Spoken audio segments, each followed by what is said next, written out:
শিব চতুর্দশীর আজকে দ্বিতীয় দিন। গতকালকে বিকাল 4টা 30 মিনিট হইতে লাগছে, আজকে 5টা 34 মিনিট পর্যন্ত তিথিটা আছে। আজকে এমন সোমবার, বাবার জন্মদিন। এই উপলক্ষে আজকে শিব চতুর্দশী এবং বাবার জন্মদিন উপলক্ষে ভক্তরা খুব ভিড়, সকালবেলা থেকে এখানে ভিড় হচ্ছে। চতুর্দশী উপলক্ষে স্নান করা আছে, কেউ কেউ সোমবার উপলক্ষে স্নান করাচ্ছে।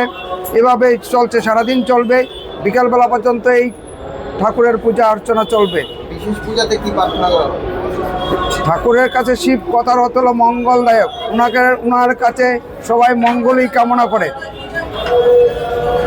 আজকে তো মহাশিবরাত্রি, সেই জন্য মানে কালকে চলে গেছে, এবার 2 দিনে পড়েছে, তো সেই জন্য আজকে সবাই মনে বাসনা পূরণ করার জন্য বাবার কাছে আসে, সেই জন্য এসেছি।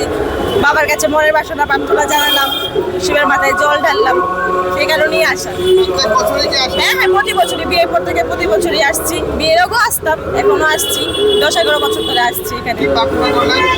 সেটা তো কি করে বলবো, তাহলে তো বাবা শুনবেন না।